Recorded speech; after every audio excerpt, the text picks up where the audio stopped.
Ciao ragazzi, l'altro giorno stavo leggendo questo articolo interessante che parlava di come aumentare la creatività con dei metodi scientificamente provati e ho pensato wow, dovrei farci un video a riguardo. Essendo l'articolo in inglese ho pensato che sarebbe stato meglio magari parlarne qui in un video e riassumerlo piuttosto che magari postarlo su Instagram ad esempio. E quindi oggi sono qui per parlarvi di 3 strategie utili per migliorare la creatività e capire meglio come funziona.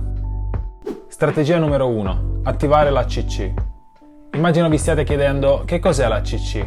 La parola viene dall'acronimo Anterior Cingulate Cortex, ovvero la parte del cervello che a livello inconscio elabora i rischi e problemi che affrontiamo ogni giorno. Nei primi anni del 2000, Mark Beeman e John Cunios hanno effettuato uno studio per capire come si comportasse il cervello delle persone sottoposte a dei problemi come enigmi e indovinelli. Nello studio è emerso che alcune persone ragionavano a livello logico per cercare di risolvere questi problemi, mentre altri cercavano di arrivare alla soluzione provando ad essere creativi, magari con delle idee inusuali o provando a non seguire la strada più logica. In queste persone l'area del cervello conosciuta come ACC era molto attivata. La scienza ha dimostrato che per attivare il più possibile e sfruttare al meglio quest'area del cervello è necessario essere di buon umore. Quando siamo di buon umore ci sentiamo anche più sicuri e questo fa sì che non prendiamo sempre le strade a noi conosciute, ma tendiamo ad esplorare delle vie a noi sconosciute, prendendoci anche qualche rischio. Se la condizione necessaria per sfruttare al meglio l'ACC è il buon umore, la scienza ha anche dimostrato che gli elementi necessari per avere appunto un buon umore e sentirci anche più felici sono praticare gratitudine, regolare esercizio fisico, praticare la meditazione e un buon riposo. Negli ultimi mesi ho iniziato a parlare sempre di più di questi aspetti. Vi lascio in descrizione un paio di video che spero vi possano interessare su queste tematiche. Strategia numero 2. Tempo da solo e non time. Per quanto sia vero che la creatività richieda situazioni dove cooperiamo con altre persone, come magari riunioni o progetti di gruppo, è anche vero che la nostra mente ha bisogno di momenti dove ci troviamo da soli per essere più creativi. Quando non siamo costantemente martellati dalle distrazioni della società, ci sentiamo anche più rilassati e questo fa sì che il nostro cervello a volte vada in pilota automatico, dandoci modo di avere idee creative. Non a caso le idee migliori mi vengono spesso mentre lavo i piatti. Chiaramente troppo tempo speso in pilota automatico può essere dannoso per noi.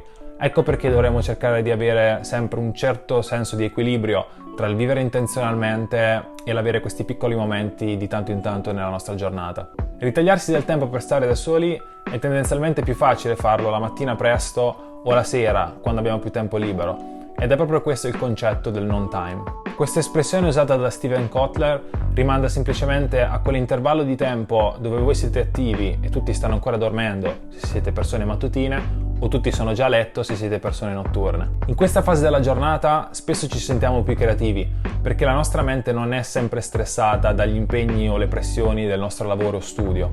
Quando ci prendiamo una pausa da tutto ciò e dedichiamo del tempo a noi stessi, diamo anche sfogo alla nostra creatività, magari con nuove idee o considerando nuovi punti di vista piuttosto che prospettive. Dobbiamo quindi ritagliarci il nostro non time nell'arco della nostra giornata, dove nel mio caso è principalmente nella mattina presto, attraverso la mia routine mattutina, dove cerco di imparare qualcosa, medito e mi godo il tempo prima di andare a lavoro. Vi lascio il link al video che ho fatto a riguardo sempre in descrizione.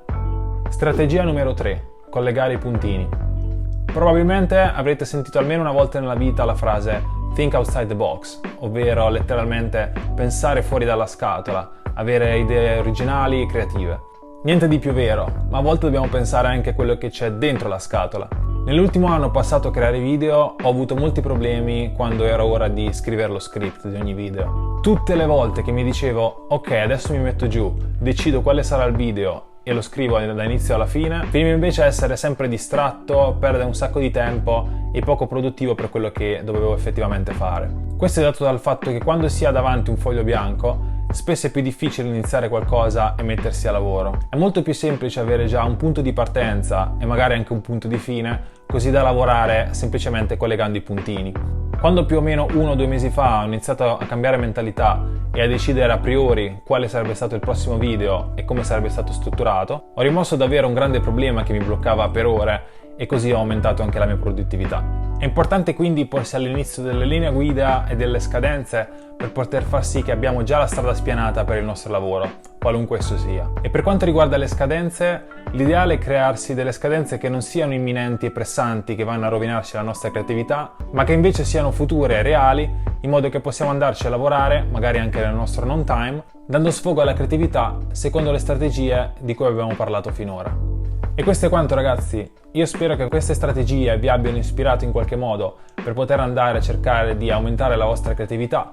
Se fosse stato così vi chiedo di lasciare un mi piace e perché no condividere anche il video con amici e parenti che magari possono essere interessati a questa tematica. Se volete approfondire queste strategie vi lascio in descrizione il link al libro di Steven Kotler, The Art of Impossible, che è presente su Amazon.it, ma al momento solo in versione digitale. Per altri video su crescita personale e minimalismo ti invito a iscriverti al canale qui su YouTube se non l'avessi ancora fatto e puoi trovarmi anche su Instagram per altri contenuti e ispirazioni a Franco Lo Conte.